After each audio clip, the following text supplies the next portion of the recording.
l'avenir en réalité du monde se passe aussi, et j'aurais presque envie de dire principalement, sur le continent africain. Donc bonjour, je suis Benoît Chervalier, je suis ancien haut fonctionnaire à la Banque africaine de développement et aujourd'hui chef d'entreprise et président Afrique du patronat européen Business Europe et par ailleurs enseignant à l'ESSEC où j'ai créé la chaire Business et Industrie en Afrique qui est basée à Rabat. Alors le continent africain pour moi relève de deux volets. Il y a un volet qui est intime, qui est personnel, qui est familial, atavique. J'ai notamment ma maman qui est née et j'ai d'ailleurs l'un de mes fils qui est également né. Donc j'ai cette part intime. Et puis au-delà de cette intimité, de ce volet familial, c'est également un engagement professionnel puisque ça fait 25 ans que je travaille avec le continent, sur le continent, dans le continent, puisque j'y ai également vécu, où je me suis rendu dans 40 pays sur les 54. Tout d'abord, le continent africain, c'est 30 millions de kilomètres carrés, c'est-à-dire l'équivalent de l'Europe, l'Union européenne,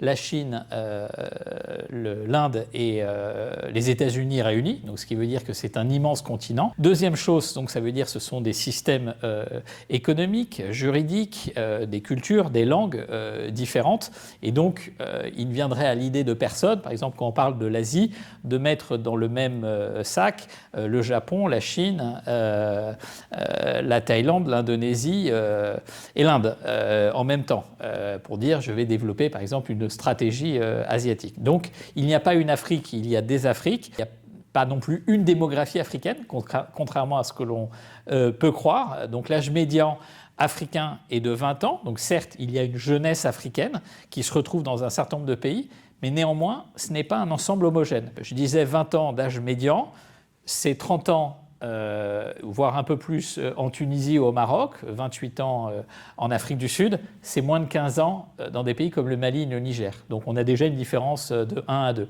Le Botswana, qui est un pays que j'apprécie beaucoup également, le Botswana c'est un pays qui est grand comme la France, en termes de superficie, qui a la population de Paris intramuros, si on s'adresse à un public français, c'est-à-dire un peu plus de 2 millions d'habitants, donc c'est un grand pays faiblement peuplé, et là, le taux de fécondité tourne autour de 2,5 enfants par femme, c'est-à-dire légèrement supérieur au renouvellement des populations, et ce qui est 2 fois inférieur à celui, par exemple, du Nigeria. Je prends souvent l'exemple du Nigeria, où chaque jour, il naît autant d'enfants au Nigeria qu'en Europe et aux États-Unis réunis. Donc on voit bien cette dichotomie, cette hétérogénéité qui existe. Et enfin, pour finir sur un exemple démographique, Maurice aujourd'hui a un taux de fécondité qui est inférieur à la France et similaire à celui de l'Allemagne, c'est-à-dire autour de 1,4 enfants par femme. Donc il n'y a pas une démographie africaine, il y a des démographies africaines, même si évidemment il y a des similitudes dans un certain nombre de situations. Du point de vue économique, c'est la même chose. Donc je disais 54 économies, le PIB, le produit intérieur brut du continent africain de ces 54 économies, c'est 3 000 milliards de dollars. Sur les 3 000 milliards de dollars, vous avez 7 pays africains qui représentent à peu près un peu moins de 70% du PIB africain. Donc vous avez une forte concentration dans des grands pays. Je parlais du Nigeria tout à l'heure. Le Nigeria, c'est quasiment 240 millions d'habitants qui ne peut pas être évidemment comparé à des pays avec une population inférieure à 1 million d'habitants. Cette hétérogénéité se retrouve à ce niveau-là également. A contrario, donc 7 pays, moins de 70% du PIB, 36 pays qui représentent, eux, 13%. Un peu moins de 13% de la richesse africaine. Donc ce qui veut dire qu'il y a une grande fragmentation des économies qui nécessite donc que quand vous avez un tel niveau de fragmentation, vous avez une obligation, c'est celle justement de la mutualisation, c'est celle de favoriser le commerce intra-africain, parce que vous n'avez pas d'autre choix et vous n'avez pas un marché domestique qui est suffisamment profond pour l'adresser. Voilà, donc c'est quelques exemples qui illustrent ce message clé et principal faisant qu'il n'y a pas, encore une fois, pas une Afrique, mais il y a bien des Afriques. Le monde doit s'africaniser et l'Afrique doit s'internationaliser. C'est-à-dire que l'avenir en réalité du monde se passe aussi, et j'aurais presque envie de dire principalement, sur le continent africain. Déjà, on a une évolution démographique, on en a parlé tout à l'heure, on va passer de 1,5 milliard d'habitants aujourd'hui à un peu plus de 2,5 milliards dans une vingtaine d'années, donc ce qui veut dire qu'il n'y a aucun autre pays qui connaît une telle ampleur démographique dans un laps de temps aussi court. Le monde va entamer une décroissance plus ou moins rapide de sa population. La Corée du Sud, pour prendre un autre exemple, le taux de fécondité de Séoul, c'est 0,5 enfants par femme. Donc c'est véritablement un effondrement démographique. La Turquie, c'est 1,5. Donc on voit bien que cette évolution démographique, elle est à front renversé entre globalement le reste du monde, avec quelques exceptions ici ou là, et le continent africain, là aussi avec quelques exceptions, mais globalement par rapport à un certain nombre de pays, notamment de grands pays que sont le Nigeria, l'Angola, l'Éthiopie, la RDC, etc. L'autre point, c'est que le continent africain abrite, j'ai envie de dire, les 4 plus grandes opportunités et les 4 plus gros risques. Le défi climatique, qui affecte évidemment, que ce soit de la détresse hydrique ou au contraire que ce soit des inondations. Le défi géopolitique, qui nous concerne tous aujourd'hui, et on voit bien combien, justement, on y reviendra peut-être, le continent africain et les pays africains sont aussi au cœur de cette bataille géopolitique. Le défi démographique, on vient de l'aborder, et enfin le défi technologique, puisque avec notamment l'accélération évidemment de l'intelligence artificielle et de tout ce qu'elle peut générer, notamment dans des pays où, j'allais dire, l'évolution démographique conjuguée à la capacité d'innovation fait que justement les plus grandes mutations, comme il s'est passé pour la téléphonie mobile et le mobile banking, va générer des transformations absolument majeures. En très peu de temps, c'est-à-dire que les réponses que nous allons apporter dans les toutes prochaines années, pas dans 5 ans, pas dans 10 ans, cette année, l'année prochaine, dans 3 ans, vont déterminer la trajectoire des 20 à 30 prochaines années.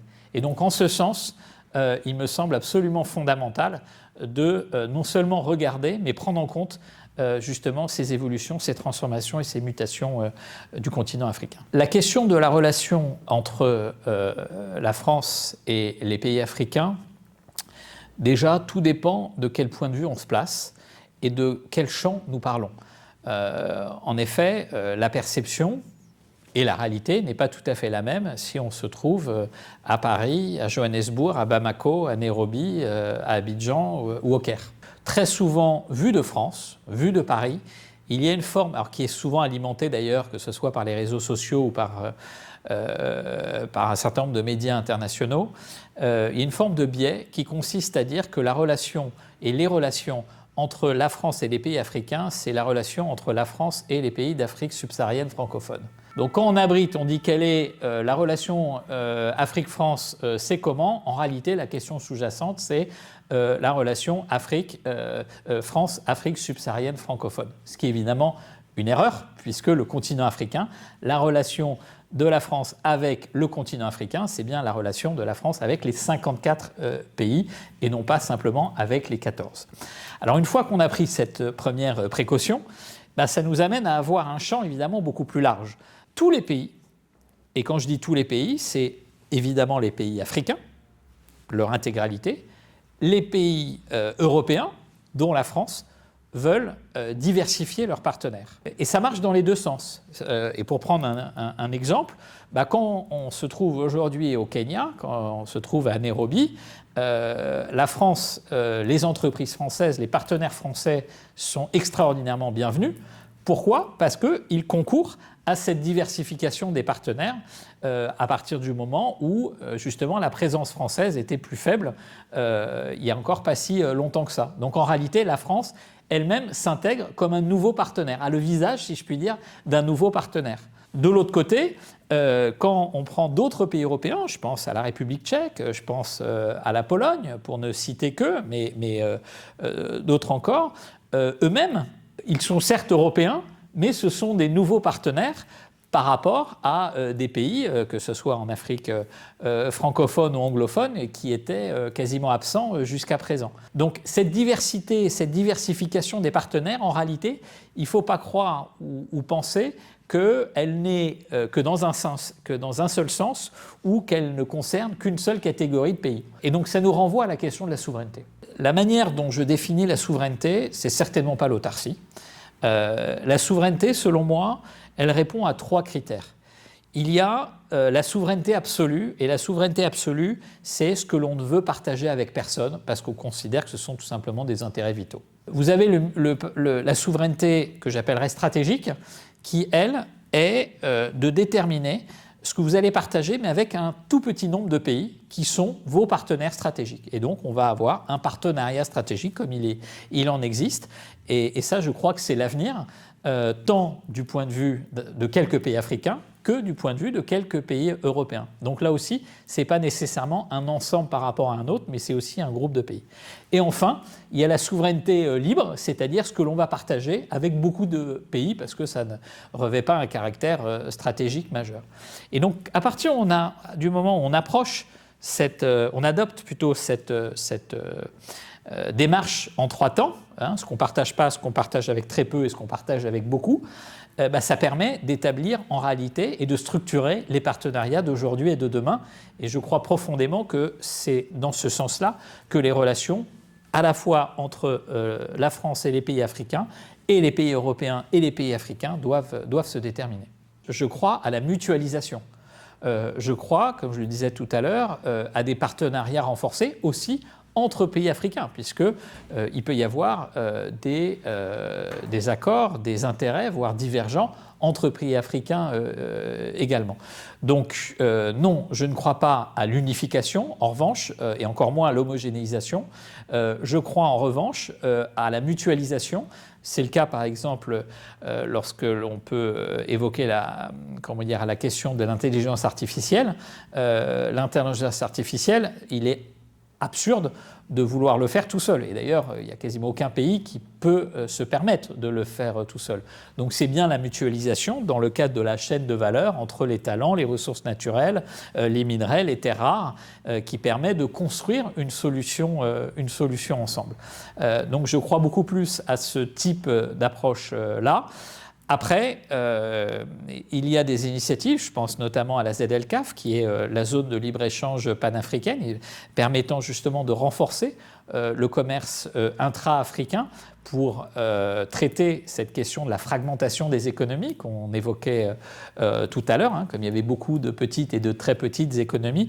Là, il y a en effet une réponse commune à adopter, parce que si les pays, et notamment les petits et les très petits pays, ne veulent pas être dans la peau de celui qui est dévoré par les plus gros, il n'a pas d'autre choix que justement s'allier avec d'autres et de mutualiser ses efforts. Le militaire, il est possible aussi parce que c'est du capacitaire, comme disent les forces, c'est-à-dire des hommes et des femmes. Et donc là, il faut une population et une taille suffisante. Et a fortiori, ça ne peut se faire que sur des pays qui ont justement cette ampleur démographique suffisante, cette taille suffisante. Et il faut des moyens, parce que derrière, il ne suffit pas d'avoir une armée fantoche, il faut avoir une armée dotée de moyens modernes, de moyens classiques. Et donc ça, c'est évidemment profondément corrélé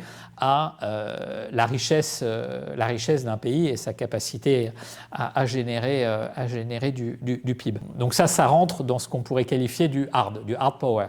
Et puis ensuite, il y a tous les éléments de soft. En effet, le volet linguistique et culturel, alors qui est déjà présent. Les arts africains ça fait partie de de ce soft power du continent africain.